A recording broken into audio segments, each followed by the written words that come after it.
खबरदार औरत जो अपने खामिद को अल्लाह उसके रसूल की तरफ दावत देती हो और घर के सारे काम काज करती हो, खामिद की सख्ती बर्दाश्त करती हो, मैं मोहम्मद ऐलान कर रहा हूँ अपने मर्द से 500 साल पहले जन्नत के दरवाजे पर जाके खड़ी हो जाएगी।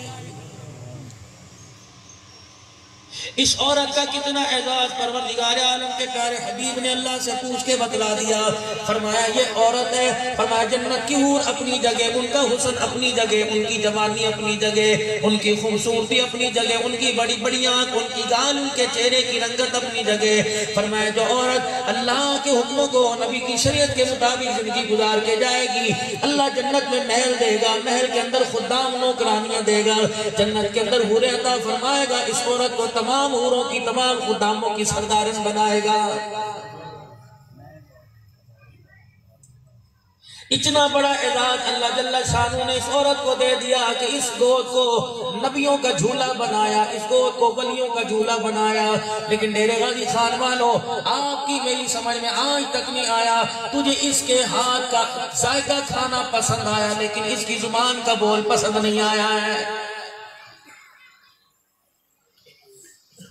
कारोबार की टेंशन है, बाजार की टेंशन है, घर की टेंशन है, सारे का सारा नजला बीवी पे आके गिरता है। अगर तेरा कारोबार अच्छा चला, दिहाड़ी तेरी अच्छी लग गई, नफा ज्यादा हो गया तो तुझे तेरी बीवी प्यारी लगेगी। अगर कारोबार में नुकसान आ गया तो तुझे बीवी नहीं है, पाँव की जुत्ती लगने लग जाती है। खुदा के वास्ते अपने घर का सुलूक अच्छा कर लो। क़यामत के दिन नमाज का सवाल बाद में किया जाएगा, पहले सवाल किया जाएगा, बता मैंने तुझे औलाद की बीवी की नेमत अता फरमाई थी, उसकी कितनी कदर करके आया है। मैंने तुझे 4 बच्चों का वारिस बनाया था, मैंने तुझे एक औरत का वारिस बनाया था, बता इस अल्लाह की बंदी को क्यों मारा था, इन बच्चों की परवरिश क्यों नहीं करके आया। तूने एक भी नमाजी ना बनाया, एक को कुरान का हाफिज ना बनाया। खुदाए पाक की कसम है, अपना हिसाब देना तो दूर की बात है, अंदाजा लगाओ क़यामत के दिन बीवी 4 बच्चों का हिसाब भी देना पड़ जाएगा। सुबह से लेकर शाम तक गए, शाम से लेकर रात तक गए। अगर आपके मेरे बस में होता, खुदाए पाक की कसम, अगर बाजारों के अंदर लोग दिन के रात में भी आते तो रात को भी दुकानें ना बंद करते। घर के अंदर चले गए, जाके कहता मैं थका पिया, मेरा बात करने को दिल नहीं करता। बेटियां इंतजार में बैठी थी, बेटे इंतजार में बैठे थे, अब्बा घर आएगा, मुस्कुरा के बात करेंगे, मुस्कुरा के हमारी बात का जवाब देगा। ये अब्बा ऐसा नामुराद हो गया, घर के अंदर आके कहता कमरा खाली कर दो, बच्चों को बाहर निकाल दो, बिजली बंद कर दो, मुझे बड़ी टेंशन है। अल्लाह की इज्जत की कसम है, टेंशन को दूर करने के लिए, गमों को दूर करने के लिए खुदा ने बीवी बच्चों की नेमतें अता फरमाई है। अल्लाह अकबर। जिनके नहीं है उनसे जाके पूछी, दरख्तों के पत्ते चबाते चबाते थक गए, कब्रों पे सजदे करते करते थक गए, चिल्ले काटते काटते थक गए। ऐलान अर्श वाले ने कर दिया, या बुली ज़ुबूर, तुझे किसी भी कम्मे ने कह दिया दरख्त औलाद देते हैं, बल्कि जमीन आसमान बनाने वाला खुदा औलाद देता है।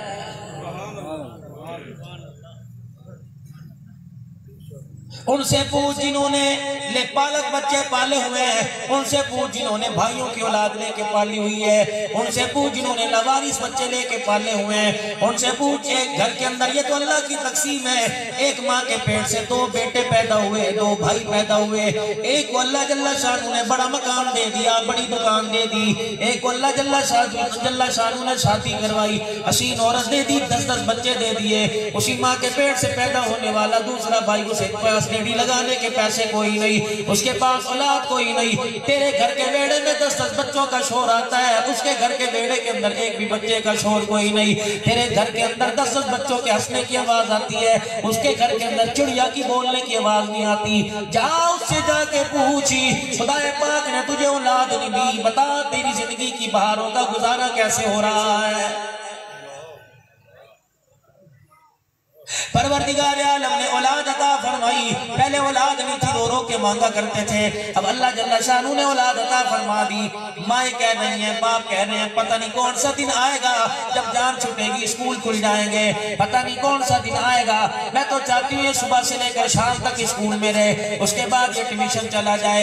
मेरी माँ, मेरी बहनों, मेरे बुजुर्ग, बच्चे को तुम 15 घंटों में 20 घंटों में संभाल नहीं सकते, अपने जैसी औरत से कैसे उम्मीद रख सकते हो कि 50 बच्चों की क्लास को वो 8 घंटे में संभाल कर उनकी तरबियत कर देगी। अगर एक माँ एक बच्चे की तरबियत नहीं कर सकती, तेरी जैसी माँ 50 बच्चों की तरबियत कैसे करेगी?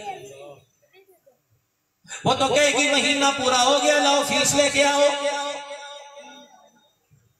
तेरे दूध की बरकत कहाँ चली गई? तेरे गोद का फैज कहाँ चला गया? तेरी गोद की करामत कहाँ चली गई? तेरी गोद को किसी की नजर लग गई। जा जा अपनी गोद के लिए किसी से तावीज ले ले, अपनी गोद के लिए किसी से दम करवा ले, अपनी गोद के लिए किसी से धागा पड़वा ले। अल्लाह की इज्जत की कसम है, ये वो गोद है जिसमें हजरत अली मुर्तजा रहमतुल्लाह ले आए थे। आज इस गोद में नाचने गाने वाला कैसे आ गया? अल्लाहू अकबर। आने वाले का नुकसान, आने वाले का मेरा जिंदो कसूर कोई नहीं, गोद में लाने वाली का कसूर है। खुदारा खुदारा अपने बच्चों को वक्त दीजिए, खुदारा अपने बच्चों को वक्त दीजिए। 7 बजे असर की नमाज के बाद सलमी साहब लॉकडाउन हुआ, 7 बजे भी तो दुकानें जबरदस्ती बंद कराई गई, तुम भी घर के अंदर आके बैठ गए थे।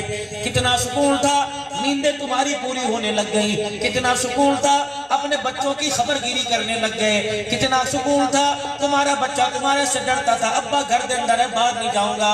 वही रूटीन दोबारा जाहिलों शैतानों वाली बन गई। रात को 12 बज गए, उस कमाई का क्या फायदा? लाखों कमा के जेब में ले आया, वक्त पर 2 वक्त की रोटी नसीब नहीं हुई है। पैसा कमाते कमाते जान गवा दी, जान बचाते बचाते पैसा गवा दिया। नतीजा 0/0 निकला। कबर कफन के अंदर, कफन भी कबर के अंदर पहनकर मोहल्ले वालों का जा रहा है। ऐसी कमाई का क्या फायदा?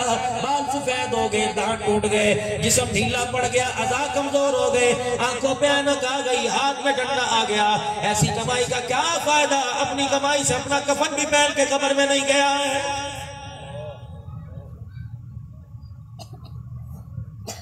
स्कूल वाले तो फीसें लेंगे, यकीन जानो वो ABC पढ़ाएंगे, साइंस पढ़ाएंगे, वो तालीम फन में मेरे अजीजों कोई कमी नहीं करेंगे। लेकिन माजरत के साथ तुम्हें हर स्कूल में उर्दू मीडियम हो, इंग्लिश मीडियम हो, तुम्हें तालीम मिलेगी। तरबियत खुदाए पाक की कसम, माँ बाप की शफकत भरी दुआओं और छाँव में मिलेगी। आज रोते हो मेरी औलाद मेरी मंदी कोई नहीं, आज रोते हो मेरी औलाद मेरा कहा नहीं मानती। तूने बचपन से अब्बू अब्बू कहने का मौका ही नहीं दिया, उसे अम्मी जी कहने का मौका ही नहीं दिया। जब तू घर में आता था वो अब्बू अब्बू कह के कहता था मेरा प्यो आ गया, कहता जल बड़ा दफा हो, गर्मी बड़ी लगती है, पक्का मेरे बोल कर दो, अभी मुझे ना छेड़ो। उसने कहा अब्बा जान याद रखना, याद रखना, कब जल तू मौत के मुंह में जाएगा अब्बा जान तेरे दूर खड़े होंगे, तू बुला बुला के थक जाएगा। जिस राज में धक्के देता है कलम तेरे पास आने को तैयार नहीं होंगे।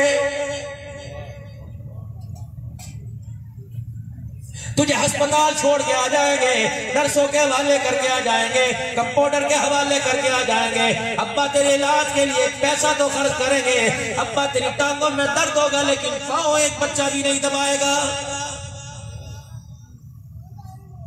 नहीं यकीन आता मेरा जीरो मर के देख लो, बात पता लग जाएगी। हमें तो रोजाना ही वास्ता कुरान खानियों से पढ़ता है।